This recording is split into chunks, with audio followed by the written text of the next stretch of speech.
Mom and Dad were the divorced parents of two kids. One of those kids just turned 18 years old and graduated from high school.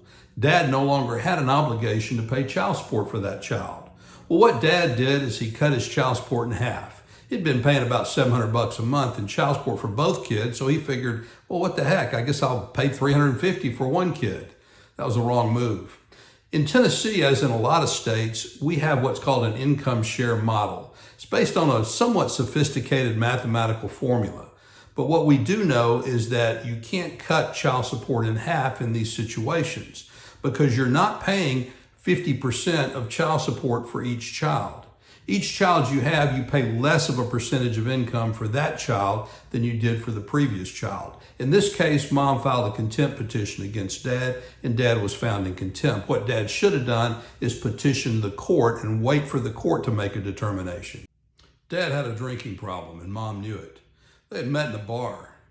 They had been dating for a couple of months, and then Mom got pregnant. They had never gotten married, but Mom knew he had a drinking problem. There was an order in court that provided for child support and parenting time. Mom was the primary residential parent. Dad got every other weekend. This Friday, Dad showed up drunk. Mom could smell alcohol in his breath, heard him slurring his speech. She knew the signs. She had seen it before. She wasn't about to give him that child and let him put that child in the car and drive off with him. What she did is she called the police, which is probably the right thing to do. You know, that's a tough situation because you're under a court order to give your child to the father. But if you think that father is drunk when he shows up, then you would be violating the law to put that child in the car with him and let him drive off. In this case, he left before the police got there, but the police made a police report. That's the only thing really Mom could do to keep herself from getting in trouble. Well, Mom was using again. Dad knew it. He'd seen it before. Mom would get clean and sober, and then she'd start using again. Then she'd get clean and sober. It was a roller coaster. He'd seen it so many times it made his head spin. Well, it was his weekend with the kid. He went and picked the kid up, and sure enough, he could tell Mom had been using. So what did he do? Well, he called the Department of Children's Services. It's called different things in different states, but in Tennessee, it's the Department of Children's Services. They went out there, interviewed Mom, got a drug specimen from Mom. She tested positive for some serious drugs. So DCS joined with Dad, and they both filed a petition for what we call dependency and neglect in juvenile court. Dad got temporary custody. Mom came before the court. The court ordered her to take a hair follicle test, which she did and which she failed. You know, that's a typical situation, and it's tough because it's not easy to prove that somebody's using drugs. In this case, Dad did the right thing. Bob and Jennifer got married about 2 years ago. About a year and a half into the marriage, Jennifer came to Bob and told him that she was no longer happy as a woman, that she wanted to transition to a man. Bob was a little bit upset at first, but he became accepting of the idea, and she began that transition. Now, Bob and her want to stay married, but what does that mean legally? Do they now have a same-sex marriage? Does it even matter? Does the law even care? Those are questions that we grapple with as lawyers. You know, there are a number of questions that have come up in the arena of same-sex marriage that the law just hasn't caught up with yet. And we're still trying to adapt, and we're still trying to decide issues that are tough issues in that area.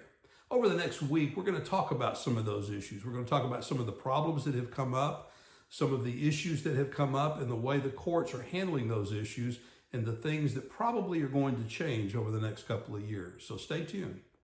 Historically in this country, when a man and a woman got married, the woman would take on the husband's last name. And then she would take a certified copy of the marriage license and get her driver's license changed, her social security card changed, etc. Starting around the 1960s, more and more women opted not to do that, not to take on their husband's last name. Some opted to hyphenate that last name. But a new problem has arisen. What about same-sex couples when they get married? Who takes on whose last name? Well, in most states, you get to choose. One party can choose to take on the last name of the other party. Or if you so choose, both of you can change your last name to a completely different name. To do that, though, you have to go to court and effect a name change, which is a little bit more complicated and time-consuming and can be more expensive as well. The point is that that problem has pretty much been solved now because you either get to choose, you get to keep your own name, or you can go to court and change your name. A few years ago, I was involved in a divorce case. I was representing the wife. While that divorce was pending, but before the final decree was entered, The husband had a horrible car wreck. He was severely injured. We didn't know if he was going to survive at first. Well, he did survive, and he went out and he hired one of these big law firms that handles personal injury cases. You know who they are. You hear them on TV all day long. Well, we thought to ourselves, is he going to recover a lot of money? Looks like he probably will. He wasn't at fault. Well, we decided that that was probably marital property. And sure enough, in the state we were in, turns out it was marital property. That the proceeds from that personal injury case for an accident that occurred during the marriage, between the time the parties were married and the time the judge banged that gavel and said you're divorced, is marital property. Now, it's different in each state. So you got to check your state's law to see. But in the state we were in, that was marital property.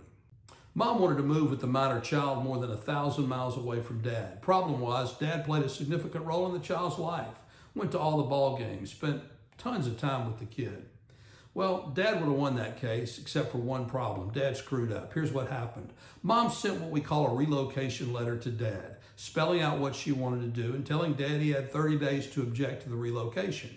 Dad did object. He sent another letter saying, I object to this. I don't want you to move with my child. That meant that Mom had to file a petition and ask the court to allow her to relocate. The judge was not going to do that, but she filed the petition anyway. Dad had 30 days to respond to that petition by law. Guess what? He failed to do that. And because he failed to respond within 30 days, the court had no choice but to let Mom move, relocate with the child. Remember, if you've got a relocation case, you've got to follow the letter of the law.